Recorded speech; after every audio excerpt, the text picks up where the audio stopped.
welcome to JCLive, your weekly source for JCL news and fun. I'm your host, Mr. Kurt Ristroff, Publications Chair for the National Junior Classical League, an organization of middle and high school students in classical courses, and I'm worried the music's a little bit too loud. Y'all let me know in the chat, please, if the music is too loud. Welcome to the show. Happy Monday, everybody. I hope y'all are doing well. Happy New Year. It's a new year. It is January the 4th, 2021. Let us hope that it is a more prosperous year than the last one was. Joining us today on the show, very special guest, Dr. Generosa Sangco-Jackson, a longtime friend of me and friend of the show, of course. How are you doing, Dr. J? I'm doing very well. Thank you for having me, Kurt. I'm excited to be here. It is great to have you. For those of you who don't know, Dr. Sangco-Jackson is the vice chair of the National Committee for the National Junior Classical League, so she's my boss. She is also the... you've got a lot of titles. You're the digital contest chair, right? Yes. And last year you were the Florida Latin Teacher of the Year, if I remember right. Also correct. Okay, that was last year. No, it was 2019, right? Which is now 2 years 19 ago. to 20. Okay, great. Other titles. The one that's important for this talk is that I'm the National Greek Exam Chair. National Greek Exam Chair, which I forgot about. Dr. Sangco-Jackson is a huge supporter of Greek, a huge proponent of the Greek language, and talks about it all the time in the JCL context, which is really awesome because, as we'll talk about, we've got a lot of folks who take Latin. It's more commonly offered in high schools and middle and high schools, which is where our constituents are from. And we'll be talking about what Greek students have and their lot in all of this. There was another title that I had for you. I forgot what it was.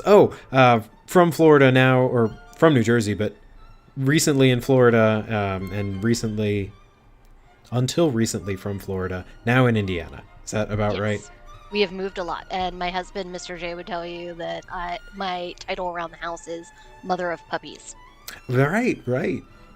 How are they doing? Are they okay in the cold? They have cute sweaters. Oh my gosh. Which look ridiculous on big dogs. That's wonderful. That's great. Lincoln says, I think the music is a little bit loud. I turned it down. Let me know if it's still too loud, everybody. So while people are joining, I remembered to make our Instagram post that we are live now. Of course, feel free to remind folks, if you've got a best friend who's not watching the show, go ahead and text them. Let them know that we'll be really getting into the meat of this Greek stuff in a couple of minutes, and go ahead and tune in. The link is easy. It's youtube.com/NJCL social media, so you can share that around. And of course, if any of your friends can't make it because they are on vacation or whatever for the Christmas holiday, they can always watch the replay. We're happy to have people watch the replay. So while people are joining, while y'all are texting your friends and all that, let us go through some announcements real quick. Where is it? Here it is. Okay. So, for those of you who don't know, if your teacher has not registered your JCL club yet, your JCL chapter, get them to do that, and every month there's a raffle where you can win amazing JCL, you and your club can win JCL swag. We've got a lot of it. We want to give it away. So we are doing a drawing every month, trying to encourage teachers to sign up their clubs as early as possible. So go ahead and do that, and let your teacher know about that opportunity. It's January. So there's a new Club of the Month theme, Jump in January. So the idea, Club of the Month, as you all know, it's recommendations for things that your JCL chapter can do this month. You don't have to do them, and then you can submit a summary of what your club did do, whether it followed the theme or not, at the end of the month to our second vice president, Lindy Raining, and you may win. So the theme for this month is Jump in January. You can do things like host a club meeting, either virtually or in person. You can host a coat drive. You could volunteer to tutor students virtually, help them do goal setting for the new year, these kinds of things. So here are some ideas to get those JCL juices flowing in January for some alliteration. Subscribe to the Torch US. Always subscribe to the Torch US. It's our quarterly magazine The next one will be coming out on March 1st. We'll have a whole JCLive devoted to that. But in the meantime, if you want to check out the December edition, if you somehow haven't seen it already, there's a link in the description. There's also a link to subscribe in the description so that you will get all future issues mailed to you, your email inbox. Along those same lines, another ongoing JCL thing that you can click on a link and participate in. We're collecting JCL memories. What's your favorite memory from JCL? Let us know. Write a whole big long essay about it. Write a whole story. Tell us all the details. We want to know. So you can go ahead and do that. That's for current JCLers, JCL alumni, JCL adjacent people. So those really awesome chaperones and parents who weren't in JCL themselves but have a JCL story to tell. Everybody's welcome to submit, welcome and encouraged to submit a memory to that project. So go ahead and do that. Oh, the Kurtamen show is coming back, but it has a name now. We're calling it Kurtamen Tonight. And it will be back this week on Thursday. It's on the first Thursday of every month, asterisk. And this month it's actually on the first Thursday. A couple of times, I think in May it conflicts with AP exams, so it's going to be on the second Thursday or something like that. But don't worry, we'll keep you informed. So that will be this Thursday at the same time as this show, 8 p.m. to 9 p.m. Eastern. I think it might go a little bit more than an hour, but that's, it's great. It's Kurtamen stuff. So this show is our variety show. We've got all aspects of JCL. Kurtamen Tonight is unsurprisingly about Kurtamen. It focuses on that aspect, that facet of the multifaceted organization, and you can check that out. In general, well, here are our general stream rules. I think people are familiar with these. Next week, we're back to panel discussions. Everybody loves the panel discussions. We have one with SCLers, well, former JCLers who have gone on to careers or study in theater or cinema. So one of them makes movies and the other two perform on stage, of our panelists, that is. So they'll be on to talk about entertainment, how JCL got them to where they are now, and what their thoughts are on about that. Lincoln, do you know when the JCL Scrapbook of Memories will be finished? Well, when I get around to compiling, editing, and writing all the connective tissue myself. So unclear when exactly that's going to be finished. If you're asking because you want to buy it, I don't have any more definitive information than that. If you're asking because you're like, well, if he really wants me to submit by March, I guess I can write something in April. The sooner people write and the more people write, the easier it will be to compile this thing. So we've got a few dozen entries so far, but I was hoping for a couple hundred. So, there will be maybe more connective tissue, but the more info that we can get from decades of this organization and alumni all around the US and elsewhere, the better. The more complete, the more robust the book. So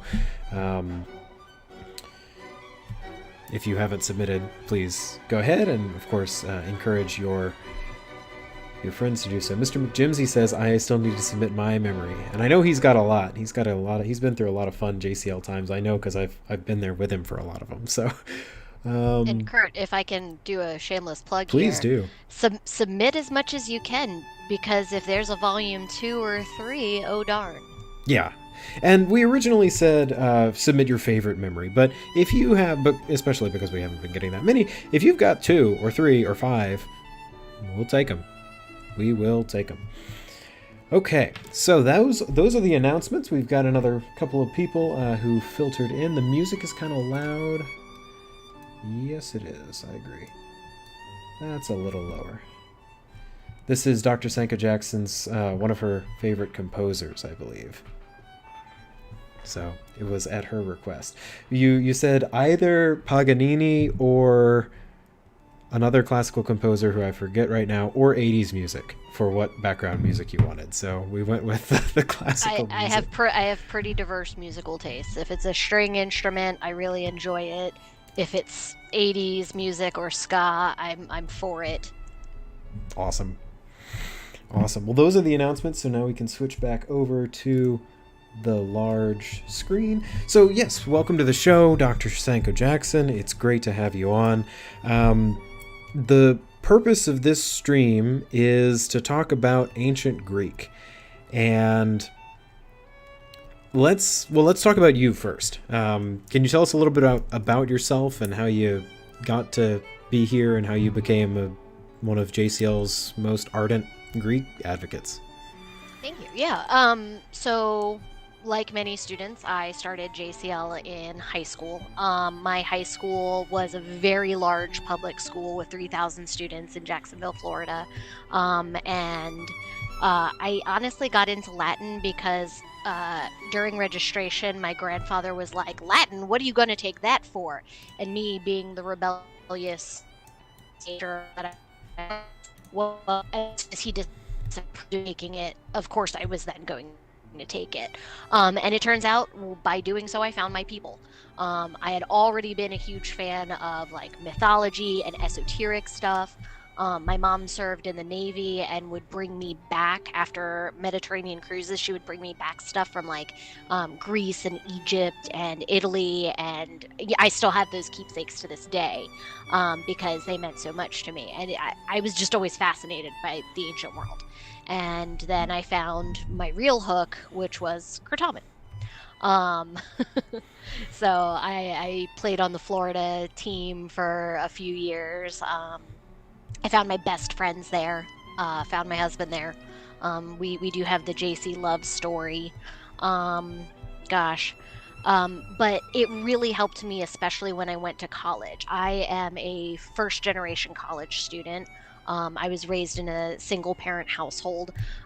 So to go on to earn a PhD eventually in this typically affluent, white male-dominated, sort of the original liberal arts field of classics felt really awesome. I found a great way to, again, find my people. They were just in graduate school this time, and pursue stuff that I really just loved researching about. So that's what kept me going. Can you tell us in a nutshell what your dissertation work was on? Yes. So I basically took this Greek philosopher guy, Philodemus, who was teaching in Italy around the same time that the author Horace was alive. And I argue that in Horace's 6 Roman Odes, he is actually expressing Philodemus's teachings about how to deal with fear. And it's a little bit different than the normal way. Like, basically, you're reading poetry to help you emotionally deal. And that's been done a little bit before, especially with Horace and these odes, but I look at it from an Epicurean view rather than the traditional Stoic view. All right. I don't know if that's as nutshelly as I can get. That's perfect. Thank you. We could do a whole stream on that, I'm sure. I'd have to reread it because it's been a few years. What's that like, going back and looking back at it again? A little horrifying, because there's like a blur where I apparently was producing this like mega awesome stuff, and I'm just like, really? I did that? Huh. And it's horrifying, like, because I don't know if I'd be able to do something like that again. It's certainly not balancing a full teaching load. But also still managed to find typos. Just turned open to a random page and found a typo, and I was like, I can't believe that. So edit some more. Everybody needs an editor, absolutely. So what the main topic tonight is Greek, and yes. Like we said, Dr. Sangco-Jackson, huge advocate of Greek. Let me give my perspective first, because I think that's going to be useful to the chat going forward. Where I went to high school, I have never taken Greek, ever, not even once, which I know, shameful, right? And I think a lot of people feel that way, that, I've been in this Latin organization for 10 years or more, and I don't know any Greek at all. The most Greek that I get is from those, engineering textbooks behind me where I know mu and theta and all the symbols because I use them in equations, right? But I took Latin for 5 years in high school, and my high school didn't have Greek. There were a couple of high schools in the state where, okay, after you take AP Latin your junior year, then senior year, maybe you can take a Greek class. And it's Greek 1, and that's all you get. And then you go to college, and maybe you do the Greek there. But I am given to believe that not everybody's classical studies degrees in in universities even require Greek. Like mine didn't. I was telling Dr. Sangco-Jackson before the stream that it was one of these where you could approach classical studies. It was a classical civilizations degree, and you could go at it either from 3 tracks, either from Latin language or Greek language or a history. And I already had a lot of Latin, and so I took more Latin language classes, and that's what I needed. So that's sort of my story with Greek, is that I've been adjacent to it, but I've never gotten any formal instruction in it. And is that, I'm seeing you nodding, is that sort of typical? Is that a typical experience, would you say? Yeah, it really is. Keep in mind, and I'm reaching way back and probably showing my age here, but it used to be that in Latin we had 2 AP exams. We had a literature exam and we had the Virgil exam. And so, Latin had a lot it could do and incentivize for students, those who wanted APs. You could fill out a 4-year high school program, or if you started at middle school, a 6-year middle school program, very readily. And a lot of students today are still able to reach sort of that AP Latin level by their junior year. And they want it on their transcripts and stuff like that. So what do you do senior year? Teachers of Latin, even if they had Greek, which, like you're saying, you can teach Latin without having any Greek, and that's great. But where would you fit a Greek class in the day? That's one sort of setback, because very often at a school you have 1, maybe 2 Latin teachers, and there are certainly exceptions to that. But the general trend is, you have your full slate of classes and you're teaching all of the Latins at that time. And you don't really have, often in some schools, Latin is a smaller language. So how do you spread that even thinner and justify a Greek class? So that's part of the reason a lot of students don't get access to it. Not a lot of places will start Greek as a language freshman year or in 7th grade or whatever and have a full track for the very same reason. Part of it, I think, is as simple as the alphabet. Right? Latin Greek looks like English. Yeah, Greek is more intimidating. Greek does not. For sure. Yeah, it's very squiggly. Other things are, like you said, you can go on to get a classics major. You can even do, I know the University of Florida offers a master's in Latin where you don't need to take Greek. Because, sometimes it's a utility factor, sometimes it's a time factor or a space factor, as I've discussed. But what we're seeing from the perspective of the National Greek Exam is that we've got a lot of kids who are self-studying, hiring tutors, getting their teacher to do it with them as an independent study or a club activity once a week, or, people are sort of trying to find time to do justice to the sister language that we claim in JCL, exists. That's another thing. And so I know yeah, go ahead. Well, specifically about JCL claiming Greek, when I first went to nationals, I was like, well, I'm here, I'm a Latin student, and I bet that 50% of the people here are Greek students. And there's probably this whole big Greek crew that does Greek stuff that I won't know about, and I won't know what to do if I talk to them, and where are all the Greek people? And then there weren't a lot of Greek people, and everybody sort of was in a Latin curriculum, and was in a Latin curriculum that was comparable to mine. We used Cambridge. A lot of people were, oh yeah, I use that textbook, or I use Ecce Romani. There was a standardized Latin curriculum, and I could make friends with those people. But I was always kind of wondering, where are all the Greek students? So I love that you brought up curriculum. That is exactly another thing I wanted to bring up, because you have so many programs that are few and far between. When I last did a survey of people taking sort of the National Greek Exam, and this data is a little bit old, but it was about 300 schools across America that were consistently offering some form of a Greek class, and that was on their books. Like, it wasn't just an independent study one-off thing. And so that's not a lot of schools across the US. And I think you're right on the money that one of those things is Greek curricula. Like, what do we do? Most people, I brought props. Awesome. Most people use the, hang on, there we go, Athanadze. This is sort of the go-to book, and this is the earlier edition, because it's very similar in style to Cambridge and Oxford. Other people, and then it just goes off the rails from there. I have 1, 2, 3, 4, 5, 6, 7 textbooks next to me, and they're not even all the.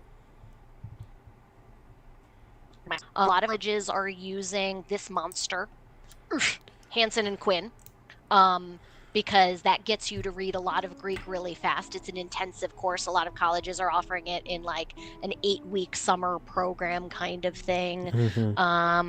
Let's see, classical Greek. This is like what the Brits use. I've got biblical Greek here. Oh, our old buddy Farr, Virgil guy. Oh, Homeric Greek. That's him. That's Clyde. My pro tip for everyone, if you're like, whoa, slow down on the books, lady. Mr. Rishtroft, Kurt is totally going to put a link in the chat or somewhere in this discussion where it's to a Google Doc that has my evaluation, unsolicited by any publisher, my evaluation of some textbooks, and also some other resources for younger students, even in Greek. And while he pulls that or does something with it, the one I teach out of, my personal favorite, if you were trying to self-study Greek, is From Alpha to Omega. It is a grammar kick in the face, but it has an ancillary workbook. Wait, there we go, camera. It has an ancillary workbook that has self-checking answers, so you can check them. That's really the only reason I would recommend it. If you come from a grammar translation kind of program, any of those books will work just fine. If you are coming from a comprehensible input program, I haven't seen a lot of materials for that, but there are people working on those things. They're coming. Like, I've seen several people working on like Greek novellas and stuff like that. It's just really hard to proofread Greek when you type it. Like, really hard. Gotcha. For those of you who are looking, why isn't Mr. Roosterhoff putting this link in the chat? It is already in the description. Oh, my bad. No. This is a perfect time to say it. There's, I think it's called like Dr. J's... Something like tiny URL, JCLive Greek 2021? Yeah, I think it's the second to last... I'm sorry, last or second to last of the links down in the description. So they're... I should know, but I don't have them in front of me. Hang on 1 sec. I'm going to pull up the YouTube video because I'm making it, but I don't have it in front of me. So now I'm going to be watching myself for a second. Okay. Yes, the Greek resources bullet underneath National Greek Exam under announcement links in the description. That has Dr. Sangco-Jackson's resources there. So and you can... Professor Willie Major of LSU's resources, who has been sort of just outstanding in terms of promoting Greek at the collegiate level, making resources available, keeping track of all that stuff. Like, I could not do what I do without his help. So, yeah, and he's a cool guy too. He helps awesome. Out with LJCL. I know him. I didn't take any classes from him, but I know him.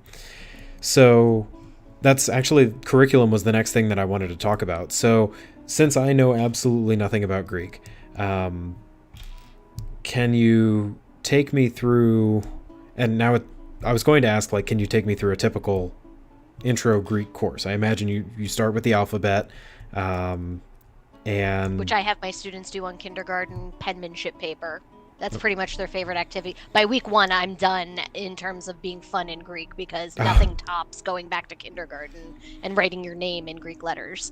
Yeah, so, I mean, it does depend on the textbook you're using, but I think rather than a typical kind of coursework, because I don't want to prescribe to anybody, I think what I'd like to say is how accessible Greek is to Latin students. Hmm. You have cases like you do in Latin. Strangely enough, no ablative, which some people cheer about until they figure out that you can still say those things, you just do them with the genitive and dative instead.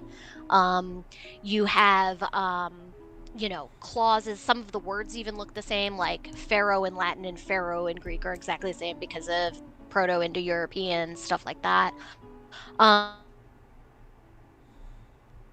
way flows a little bit better than Latin because it's not as defective is the technical term, but Mm-hmm. it has all its parts. Like it has all the participles. It has a much larger, more specific vocabulary. It has multiple grammatical constructions where it can say similar things. It doesn't leave out words quite the same way as Latin, depending on the author. So I think if you've got a pretty decent Latin foundation, you can figure out the patterns in Greek, once you get the alphabet down.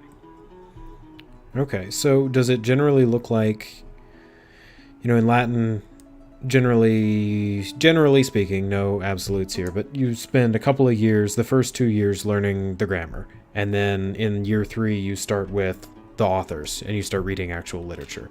Is that sort of analogous? If you're following a more grammar translation, that sort of older model, yes, you can absolutely do it that way.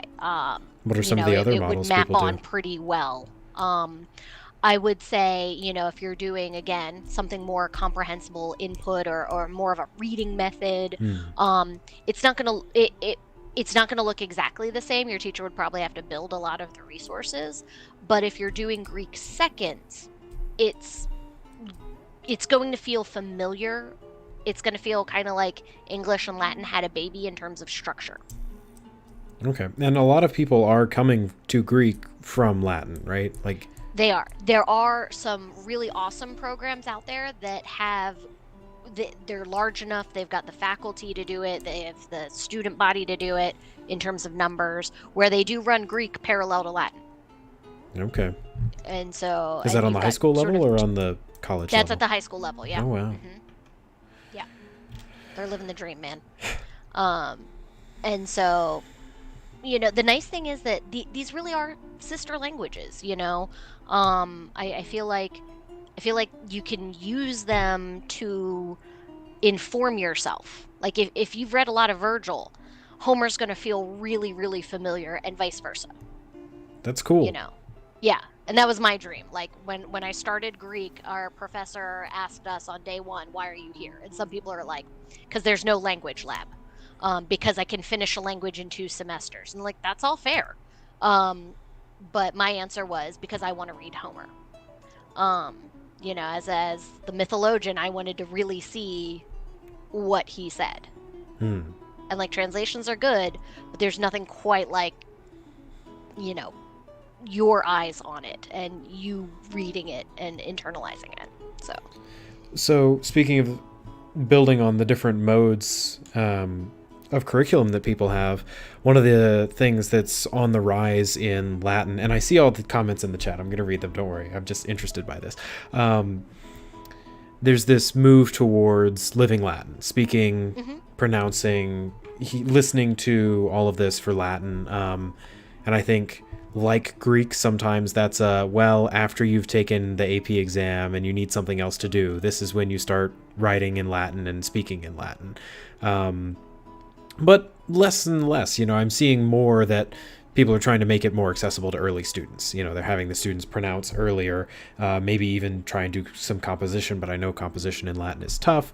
What is Greek pronunciation, living Greek? I mean, is there an analogous push in the Greek world to get students to hear it, speak it, write it? So that question is a little bit multi-pronged because yes, there is a movement for ancient Greek, comprehensible input, spoken ancient Greek. There, I have not, it, as far as I know, it has not taken on quite the same life as its Latin counterpart, probably again because of numbers. Hmm. You know, I would say that with other things in terms of resources, I think those are still being really built. It's kind of like a lot of people who would teach Greek, and I'm using people sort of broadly, tend to be a little bit more on the university level, at high school level, who have Greek, again, don't always have the opportunity to teach it. Mm-hmm. I'm repeating arguments, and I hope I'm repeating them correctly because, again, I learned from grammar translation and like this traditional way, and that's kind of now how my brain operates. I would say that people who are pushing for comprehensible input, CI for short, in either language, what their goal is to access the flexibility of the brain for its natural aptitude of learning languages. Like it, an overly simplistic thing is, oh, well, how did you learn English? And it's like, what do you mean, how did I learn English? Like I just heard people and Yeah. it sorted itself out in my brain. You didn't have to approach it like puzzle solving, like when you get a tricky sentence in Virgil, you break it Right. down, you find the verb, you do these things, you piece it Right. together, Sentence diagram, and Yeah. like which I love. I love doing that. there's an argument to be made though that that's entirely unnatural. I I like it too. I like find that critical argument thinking compelling. aspect. I like that it's a little bit like math.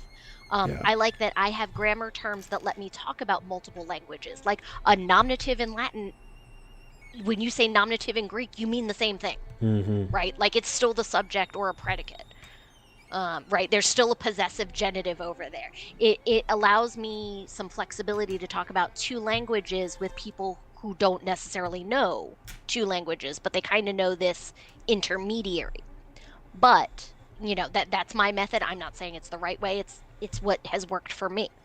For other people, yes, and I would love to see more of those resources. So if people have them, and I don't know about them, please, I'd love to learn more about it. But there is that movement there. Okay, and I feel the same way. I mean, about that way of learning Latin, where, like you said, I like that it's kind of mathy, and I like the nitty gritty, all the terms that you learn. And of course, every Latin student says, "Well, I learned more about English grammar in Latin class than I did in English class," and I like that, and I like approaching sentences like that, and I simultaneously to my enjoying all of that, I understand that it's totally unnatural. So I just was wondering, where Greek is on that spectrum. I would say most of the resources point to the more traditional grammar translation right now. Now, is that I expect if we have this conversation in 10 years, that's likely not the case. And it's probably good for Greek if it's not. One other aspect to that question is that ancient Greek has several dialects.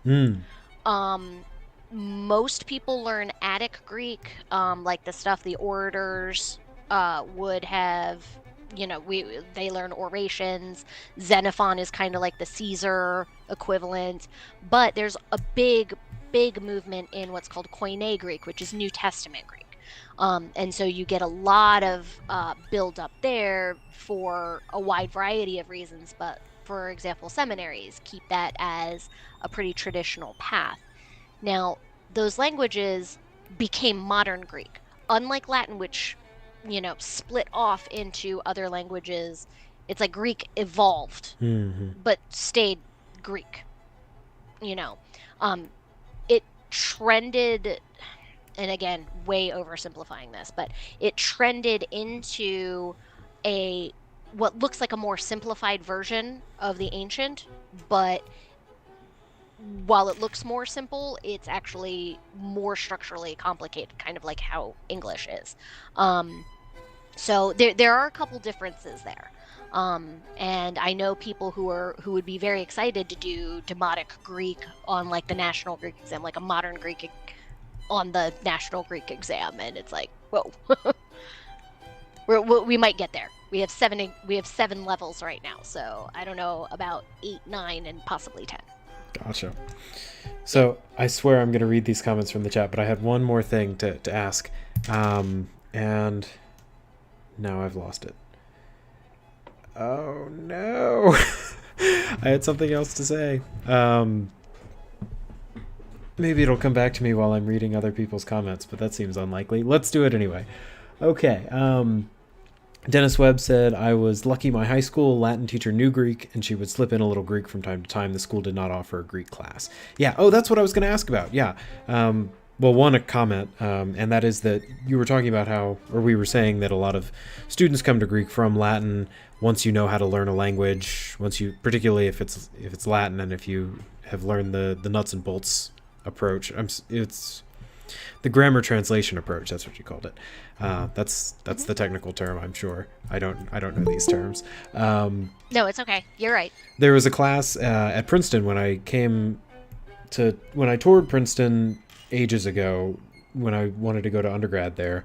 I had a buddy who was there who was from this other school in Baton Rouge, where once he was a senior, he was able to do a Greek independent study type thing with his teacher because he was the most advanced student. Fast forward a year, he's at Princeton and he's taking what they called Turbo Greek, which was Greek for students of Latin who already know how to learn a language and already know the nuts and bolts, grammar translation. They already know all the grammar stuff. And so maybe they were using the intensive textbook. I don't remember what textbook they were using. This was forever ago. Yeah, the intensive textbook, Hansen and Quinn. This is intensive because if you guys think that there's like a traditional order to things, like, oh, you learn first declension, you learn second declension, then you learn like first conjugation verbs and second conjugation verbs. Mm-hmm. I want to say, gosh, I don't remember exactly what chapter it is, but it's within like the first 150 pages in this book. You've learned some subjunctive and indirect statement. It hustles you through a lot of Greek. Again, all of the books that are in the resources, all of the books that I showed, I think are great. If you are attempting to, break off on your own, go maverick and learn Greek, I do recommend the Alpha to Omega, just because the workbook has answers and you can check yourself. Also, the vocabulary is really small, so you get the feel for the language as opposed. Some books, like, they just rain down words, and that works for some people. Mm-hmm. But I found that overwhelming.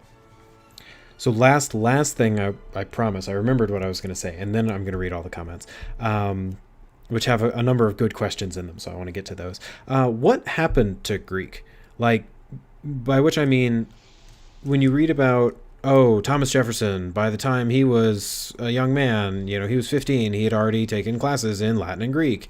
Like, I feel like I've read that sentence, but with other names subbed in for Thomas Jefferson, like a million times, about, 300 years ago, Latin and Greek. What happened to Greek? Why did Greek fall out? Is it back what we were talking about earlier with the vocabulary stuff and all this? Like, somewhat. Or the alphabet, rather? Well, all right. I'm going to give you a lot of answers, and these are all very, very, very gross oversimplifications. Again, the alphabet thing has something to do with it. Greek evolved into modern Greek, which sort of broke away from its counterparts. You go through the Byzantine era and Greek shifts, and then you get the clash between the Greeks and the Ottomans, and the language, because of the two cultures, blends into something a little bit different. Latin was kept as the language of the clergy and of law. Greek, despite being an extraordinarily litigious language, wasn't kept that way.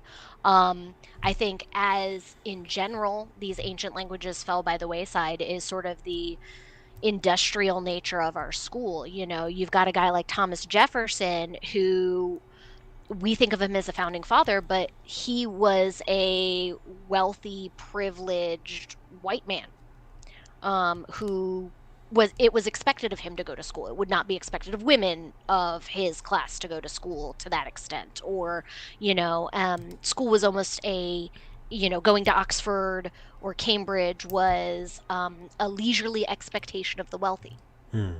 right? But then, poof, there's an industrial revolution and stuff. And school becomes a necessary practical thing. Well, what are the necessary practical things that one needs to know? You need to know how to, add, track, able balance your bank account, things like that. The way school systems are in general, with our boxy desks and our boxy walls, and you get up and change when the bell rings, and you get released yabba dabba doo when the bell rings. That's all this very industrial kind of mode. Like, that's why we go from 7 to 3 or whatever. For learning for the sake of learning, like, Greek is unparalleled. These are the epitome thinkers of Western thought. I mean, reading Greek just blows my mind every time. Even when I'm reading battle recitations by Xenophon, and like, okay, we're marching over mountains and stuff like that. Reading Pindar was excruciatingly hard. Reading his odes, but seeing the imagery that he had was just completely beautiful, and understanding the praise of Olympian winners was awesome. I mean, reading Homer, I never get tired of him. I will say Aristotle, I don't know what to do with, because you can read the Greek, but it still doesn't make any sense, because it's major philosophy. Like, I mean, it just blows your mind. You're like, this guy is beyond brilliant. So I think I would like to see education change so we can have pursuits of just great thinking once again, rather than practical stuff. Although, math is good. I'm a fan. Just don't make me do math on stream because I will inevitably mess it up. Oh, you ask all my students, I can't count. I cannot count to Mental save my life, math with and an that's audience. unfortunate with math. You sort of need to know about that. Yeah. Lindy says, I started taking ancient Greek this year and I really like it. Does Dr. J have any favorite resources for learning Greek? We covered that. That's down in the description. Susan Shears says, and the difference between ancient slash Erasmian pronunciation and modern Greek pronunciation, the grammar is similar, but the pronunciation is very different. Mm-hmm. Charlie Preston asks, do you think it's possible to teach Greek starting with the Homeric dialect? Charlie needs to check out this book by Mr. Farr. So this, what I like about the Homeric dialect is, so how in English we've gotten a lot of like contractions, and when we speak we have different rhythms of words, especially if you're kind of doing spoken word, or you've got that beautiful rhythm that epic has. I mean, no, spoken word is probably one of the closest things to, like, the bardic epic tradition that we're going to get. Like, it has similarities. This book is designed to do that because Homeric Greek, as being one of the earliest forms of Greek that we have, it shows these older words before what happens in classical Attic, where a lot of them do contractions. The word changes like just a little bit. Part of the reason we study Attic, and there are so many textbooks for it, are because there are so many authors that write in it. Okay. But again, tons not because of it's an famous authors out there inherently in easier dialects. or anything, just because it's common. Yeah. So I absolutely, Charlie, and honestly, I kind of wish I had learned it that way. No offense to any of my super awesome professors at the University of Florida. It's just knowing what I know now, plus also my end goal to read Homer, I think that would have been kind of fun. Oh, Charlie Preston just put something in the chat that I can't read because I don't know Greek. I'll leave that up to you, Generosa. We'll get to that one. Susan Shearer says Christian Latin very often defies classical grammar. Yeah. Yes. And I absolutely, I'm going to pause for a second and say I love how much participation we're getting from the chat today. Thank y'all so much. Really enjoying that. Lots of comments. I might not be able to get to them all, but I am reading them all. I really appreciate it. If you say something that I don't get a chance to get to, please feel free to leave it as a comment on the video, and we'll get back to it. Either I'll respond or I'll send it to Dr. Sangco-Jackson, and she can write a response, and I'll post it from the account or whatever. Really happy to see this much participation today. Yeah, Kurt, is my email, or is one of my emails somewhere available in the description? It's not, but it will be. I'll Okay. I'll Also, update the description. it is in the resources. So. Okay. Oh, and on that note, while we're plugging the channel, of course, if you can like the video, maybe subscribe to the channel, that of course helps us out. We're here every Monday, and then the first Thursday of every month for Kurtaman stuff. So thanks. I'm seeing several new names here, and I'm happy. I hope you all become regular viewers. Let's see. Charlie says, I think Attic is a great middle ground with its own literature that allows for movement back to Homeric Greek and forward to Koine, and also allowing movement sideways to learn Ionic, Doric, etc. Yep. Life Inspector says, I took an intensive course at the University of Texas, which happens every summer. We learn the alphabet on day 1 and the entire grammar in 3 weeks. Then read 2 speeches of Lysias, a book of Odyssey, the whole of Euripides' Medea, all of Plato's Apologia, and a book of Herodotus in the remaining 6 weeks. I'm glad you do Herodotus last. I had a professor who gave him to me first, and man, that messed up my endings. But that's outstanding. So it's good to know that Texas does that. I have heard that Stanford's got something along those lines. I've heard Princeton, like you said, Turbo Greek. It wasn't formally called Turbo Greek, but that was the... Okay, but no. Yeah. But that's a great description. There are several colleges that offer it. Often Greek does move a little. It is presumed to move a little bit faster than Latin, in part because a lot of professors are expecting you to come in with Latin. I know many successful classics majors. I'm thinking of one in particular who's got a PhD who came in with no Latin. She started first thing with Greek. And, that gave her a very distinctive perspective on Latin. I'm sure. Yeah. Cool. I was going to ask that if you knew anybody like that, so that's awesome. Mm-hmm. Charlie Preston says, from a cultural standpoint, the Founding Fathers considered the Roman government a more acceptable model than the direct democracy of Athens. I think that's speaking to how Latin remained prevalent in a lot of curricula. Greek maybe didn't. Dennis says, would Dr. Sangco-Jackson tell us about all the digital resources which she oversees for the digital exams which she oversees for NJCL, and in particular the Greek exams? Yeah, so can we talk about the National Greek exams and the other things you do? So let me just clarify what Mr. Webb is saying, because I wear 2 hats for the American Classical League. On one hand, where I work with Kurt directly with the National Junior Classical League, I run the digital contests like the etymology exam, the Roman Civ exam, and the National Latin Vocabulary exam. The latter 2, which you can still sign up for, they happen in like March-ish. On the other hand, I run, so for you Greek fans, that's men and day on one hand, on the other hand. I run the National Greek exam, which is slightly similar. It's the sister exam to the National Latin exam, but it's not exactly the same. A lot of people have that perception. There are 7 levels of it.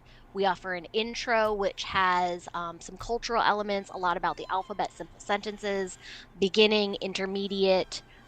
Those are adapted passages appropriate for somebody who's maybe had a semester or part of a year of Greek. And then we have unadapted, they're reading comprehension exams on unadapted authors. So we've got one on the Odyssey, one on the Iliad. We have a prose exam and a tragedy exam. You can still sign up for those. I'm presuming, Kurt, that the website for the National Greek exam from the ACL is in the description of the video. Is in the yep. description. Please note that this year, due to COVID, we are coming up with a digital option. I know that the sign up is supposed to end on the registration for these exams are supposed to end January 15th, but rest assured, if you want to take the digital version, just sign up and we will get you the information about how to shift it to a digital version as soon as we have it. That's sort of an ongoing daily process that I'm working with, but yeah, we're going to see how that works. All right. Rupert Chen says the UCs also do something like that. I'm guessing that's like what UT Austin did. Okay. And then, Generosa, I'm going to ask you to read what Charlie Preston said. Do you have the link to the video in front of you? I don't, and I'm okay. so sorry, but I'm on an older computer. If I open it, I'll copy and paste it into the chat of the Google that we are in and hope that the copy paste function works. Which it should. Let's see.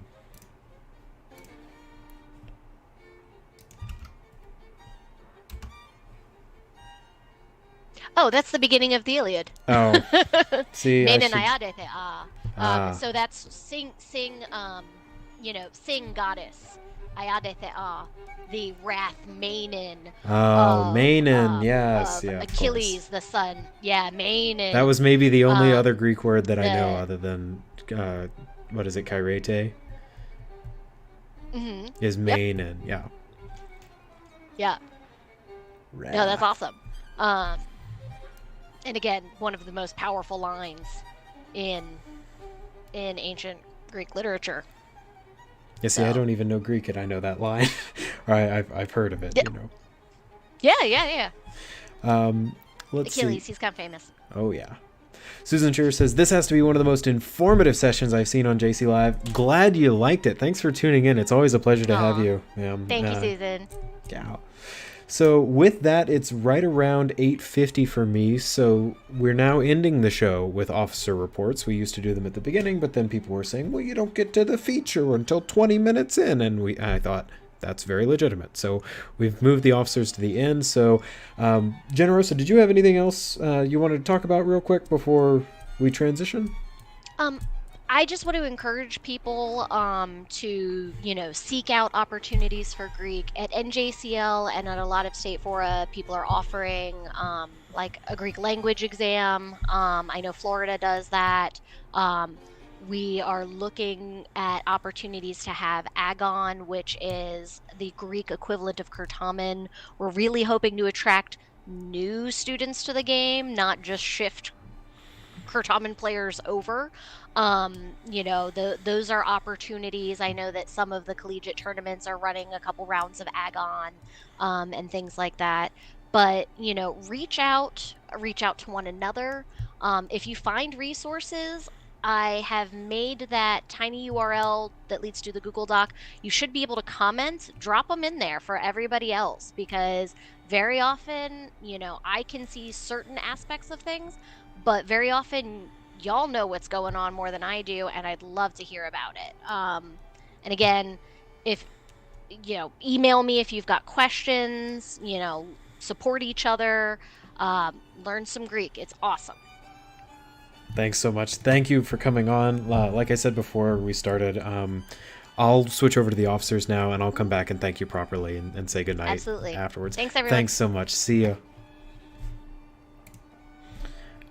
All right. So with that, wow, it's always wonderful to talk to Generosa, to Dr. Sangco-Jackson. Like I said, a good friend of the show.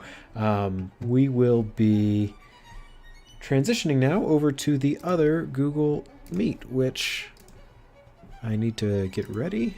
So let's see. Let's get that pulled up. Everything is going along. Okay, sorry. Just takes a second to transition. How are y'all doing? Rais and Daniel, can you hear me? I think I saw a thumbs up. Was that right? Cool. Okay, so y'all are here to do officer reports. Daniel, I'm going to ask Rais to go first. Would you mind pulling up the link that you wanted me to share? I wasn't able to get my screen sharing set up properly in time, so if you wouldn't mind sharing your screen, I am set up if you share your screen, but I'm not set up to share my own screen. So if you can pull that up while Rais tells us what he's got to talk about. Rais, how's it going? Happy New Year. Oh, I can't hear you. Oh, hang on. Best year. So I was thinking of starting the first JCLive of the year officer report with something very dear to me and something very lighthearted. So it's no secret that I love video games. So I might talk about one of the best things to come out of 2020. Of course, I'm talking about the video game that swept the world by storm, Hades. So for those who don't know, Hades is a roguelike game, meaning that once you die, you go back to the beginning and restart completely from scratch. But what makes Hades so unique is the fact that the dialogue and the story changes based off of how you die, when you die, and who you died fighting. And it's, of course, classically themed. So you meet an amazing cast of characters from the Greek pantheon, Poseidon, Zeus, etc., the Furies, legendary heroes like Theseus, and it is just an absolute blast. Of course, the gameplay is phenomenal, but what I really enjoyed about it was the focus on syncretism. So for those who don't know, syncretism is an idea where multiple belief systems are combined to create a new belief system with a new pantheon of gods, let's say. So Hades, of course, keeps the names like Aphrodite, Athena, etc., but many of their characteristics are actually borrowed from other civilizations. For example, Aphrodite has many of the aspects of like Astarte and Ishtar. If anyone's read Gilgamesh, you would know who Ishtar is. It's a goddess of like lust and desire. So Hades also has a couple very interesting little Easter eggs for Classics fans. For example, there's a character that goes nameless throughout the entire story. But if you get a special item from Achilles himself, once you go and meet him, he'll reveal that he is actually Patroclus, like Achilles' best bud. And you get this overwhelming sense of enjoyment when you see all your favorite classical stories blending together into this phenomenal narrative.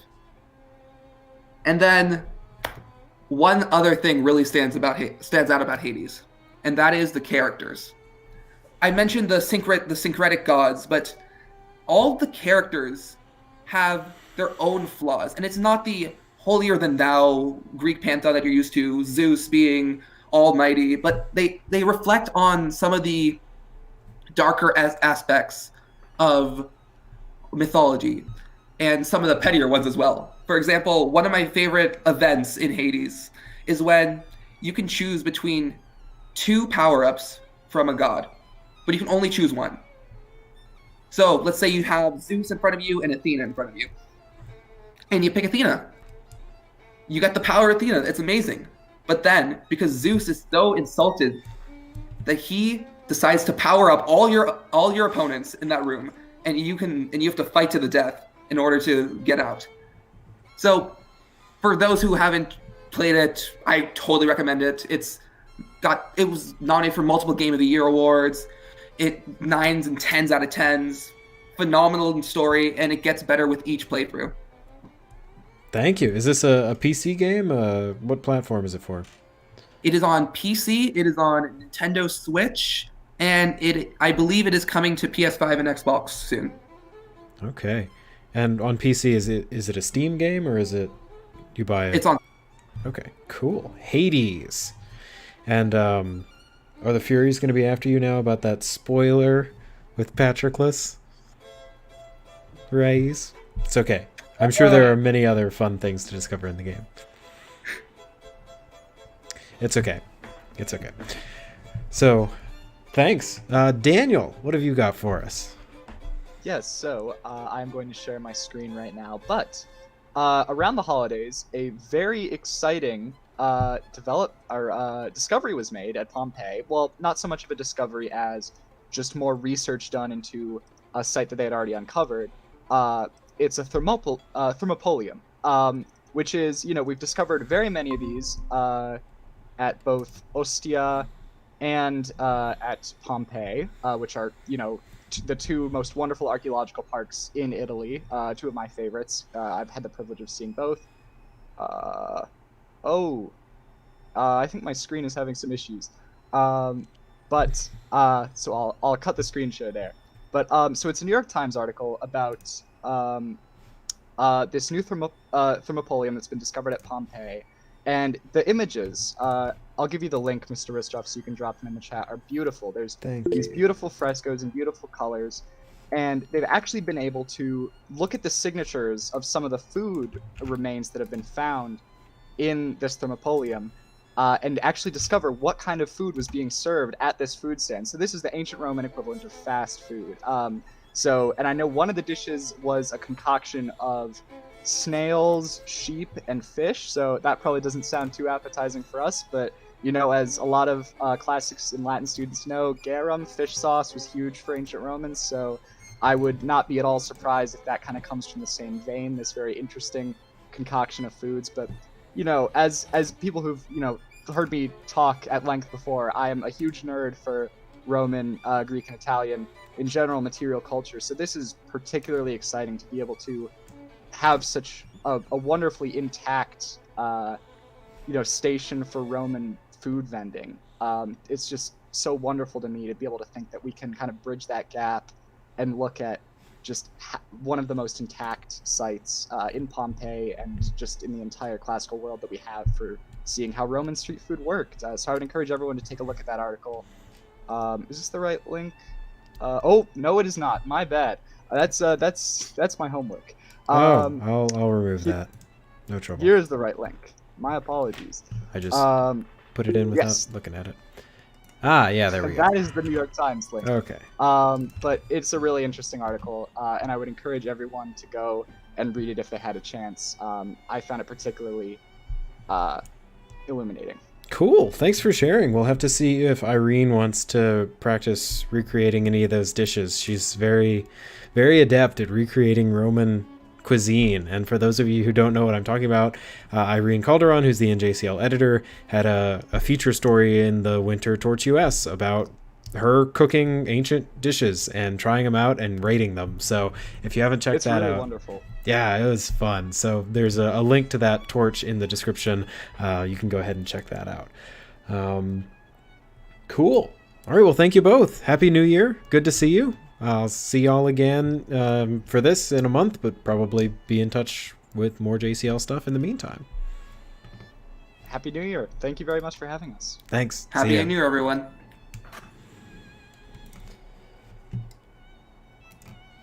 Okay, that's our show, everybody. Thanks so much for tuning in. A huge thanks to Dr. Generosa Sangco-Jackson for coming on and talking all about Greek, ancient dialects, ancient, dialects, and modern, and to our officers for coming on to give their updates on things they've found about the classics and what they're up to, what they're thinking about. We want our national officers to be very transparent and very accessible. So there they are for you in the flesh, digitally, 2 a week. So, like I said, next week we will have a panel discussion with JCL alumni who now work in theater or cinema. So tune in for that. Same time next week. Like I said, we're always here every Monday. If you've missed any of our episodes over December, we had a couple that were pre-recorded, but they're all there. They're all about an hour long, and you can check those out in the JCLive playlist on our YouTube channel. If you have any questions about that, you can shoot me an email. Like I said, Dr. Sangco-Jackson's email address will be added to the description right after I finish the stream.